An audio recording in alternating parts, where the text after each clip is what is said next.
lá.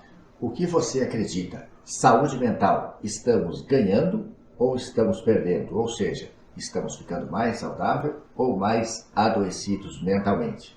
E agora, com essa situação de pós-pandemia, durante a pandemia realmente houveram aumento dos casos de depressão e transtornos de ansiedade? E os transtornos da infância, que têm aumentado muito os diagnósticos de hiperatividade, desatenção e também de transtorno do espectro autista? O que você acha? Me conta aqui nos comentários. Eu sou Moacir Toledo, sou médico de família e psiquiatra, fiz uma apresentação para a gente discutir juntos sobre esse tema. Vamos para a minha tela. Para a gente falar sobre se estamos adoecendo mentalmente ou não, a gente precisa tentar definir o que é um transtorno mental ou uma doença mental.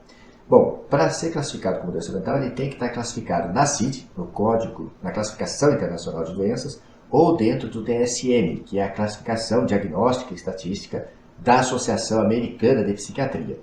E existe um conjunto de sinais e sintomas que o paciente traz para o médico, e o médico pesquisa ou observa no paciente, e tem que encaixar com os critérios diagnósticos que estão lá na CID ou na DSM, para encaixar num dos transtornos mentais catalogados.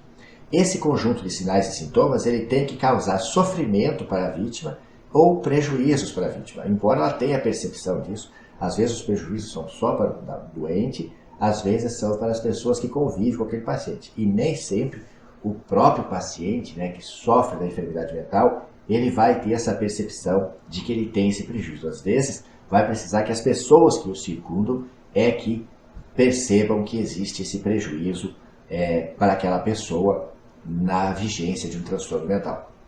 Voltando a falar sobre o transtorno mental e história, o transtorno mental já foi considerado no passado como uma bruxaria, um encosto, um castigo dos céus, castigo dos deuses.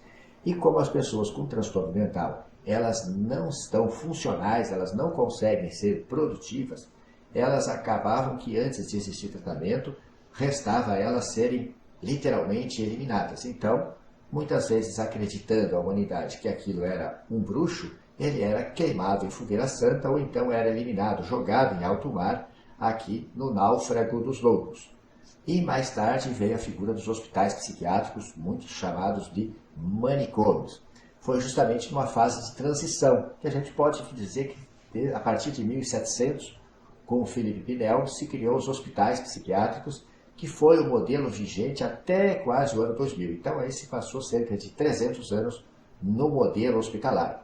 Inicialmente o hospital tinha mais um modelo asilar para abrigar essas pessoas que não conseguiam ficar em casa, ou que os familiares não conseguiam mais conviver, e eles ficavam segregados nesses locais que tinham característica mais asilar. Os tratamentos eram empíricos, de tudo se tentou, se ficava preso em solitária, exposto a baixas temperaturas, tratamentos muitas vezes desumanos para esses pacientes. E depois surgiram tratamentos eficazes como a convulsoterapia. Aqui está escrito ECT, mas a eletroconvulsoterapia a gente teve acesso só depois que a gente conhecia mais a eletricidade, mas antes da eletricidade se provocava convulsões nos pacientes com a aplicação de cardiolipina, que é uma substância que eu acho que hoje a gente não tem mais isso, e também se aplicava insulina em altas doses para provocar uma queda da glicemia, e a hipoglicemia leva a pessoa ao coma e convulsões. Quando a pessoa convulsionava, se injetava glicose no paciente, o paciente recuperava a consciência, mas o fato do paciente passar por convulsões seriadas, ele melhora o seu estado mental. Tanto no transtorno depressivo como nos transtornos psicóticos, a melhora que o paciente experimenta após algumas sessões de convulsões, ele melhora muito mais rápido e melhora mais comparado aos antidepressivos. Mas isso foi muito mal conduzido no passado, que se fazia convulsões sem anestesia geral, de qualquer forma, então acontecia muitas fraturas. Ela caiu em desuso depois dos anos 90 e agora ela vem crescendo. Para ter uma ideia, quando eu fiz a residência de psiquiatria em 2004, eu tive que ir a São Paulo, no Hospital de Clínicas da USP, para conhecer o serviço de eletroconvulsoterapia. Agora não, agora já praticamente todas as capitais têm serviço de eletroconvulsoterapia. E é uma coisa totalmente diferente do passado. Tem a presença do médico, psiquiatra e do anestesista, é num local igual no centro cirúrgico, o paciente tem que estar em jejum, tem que estar todos os exames prontos, exatamente como um risco cirúrgico de um pré-operatório. O paciente é colocado em anestesia geral, é ventilado pelo anestesista e por cerca de 1 minuto se para a ventilação e se encosta o eletrodo na cabeça do paciente, que provoca uma convulsão. Essa convulsão é quase que imperceptível porque o paciente está curarizado. O paciente fez um relaxamento neuromuscular com medicação e a gente praticamente vê o paciente mexer os dedos da mão, dos pés. A convulsão dura entre 30 segundos e 1 minuto e depois o anestesista ventila novamente o paciente, tira o paciente da anestesia e alguns minutos depois o paciente vai fazer seu jejum. E na época eu lembro que eu conversei com os familiares e todos os relatos foram praticamente unânimes da grande melhora do transtorno mental que o paciente experimenta já na primeira semana de eletroconvulsoterapia. São feitas cerca de 12 a 20 sessões dentro de um mês, que é o tratamento de ataque. O paciente melhora, depois o paciente segue com tratamento medicamentoso, ou então, às vezes, com uma manutenção mensal ou quinzenal de uma convulsão a cada 15 ou 30 dias. O que fez a derrocada da convulsoterapia? Era o seu uso mal conduzido, que trazia muitos problemas de fraturas e complicações, e também foi a chegada dos antipsicóticos aqui na década de 50. Os famosos Ampliquitil e Haloperidol são dos anos 1950, que melhoraram muito a condução dos pacientes psicóticos. Muitos melhoraram, voltaram a ser funcionais, muitos voltaram para as suas famílias, mas a gente sabe que a esquizofrenia é uma doença muito grave, muito limitante, muito incapacitante, e muitos pacientes continuaram, mesmo medicados, sendo moradores desses hospitais de características asilares, os chamados manicômios. Até que a partir dos anos 70, na Europa, começou uma luta antimanicomial por a abertura desses hospitais e deshospitalização desses doentes, e a partir dos anos 90 foi muito forte isso aqui no Brasil.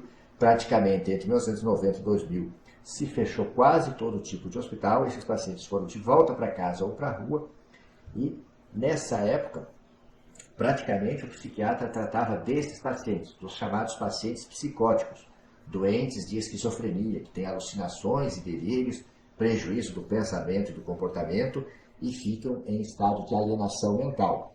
A população leiga chama esse estágio de loucura. Então, o psiquiatra nessa época era reconhecido como médico de loucos. Ainda falando sobre a luta antimanicomial, ela foi muito encabeçada pelos profissionais não médicos que trabalhavam na saúde, principalmente psicologia, e se advogava que esses pacientes mereciam viver com suas famílias e que as famílias cuidariam desses pacientes. Mas a gente sabe que praticamente talvez metade dos pacientes não conseguiu ser deshospitalizada porque não se encontrou esses familiares, e muitos que foram para casa com alguns familiares, os familiares não conseguiram cuidar desse paciente que foi para a rua e ou morreu em situação de rua, atropelado, por vítima de agressão ou maus cuidados, e muitos trocaram o hospital psiquiátrico pelo sistema penitenciário. Esse paciente muitas vezes entra em conflito com o sistema legal e acaba sendo aprisionado e fica. Hoje nós temos o dado que pesquisas apontam que um em cada três pessoas que estão encarceradas, uma tem transtorno mental grave, ou retardo mental, ou psicose, esquizofrenia, né, ou psicose secundária ao uso de drogas. Aqui temos uma imagem do antigo Hospital Psiquiátrico de Barbacena, os pacientes no chão, é muito difícil da gente conduzir os cuidados com esses pacientes. Aqui até que é uma foto mais amena, mas muitas vezes os pacientes ficavam nus, em meio a excrementos, é muito difícil a gente tomar conta de um grande número de pacientes assim. Fica aqui os contatos da rede social. Peço que você curta o vídeo aqui, faça teus comentários, por favor, se achou isso importante, compartilhe-as com as pessoas que você poderá ajudar com esse tema. Muito obrigado e até a próxima.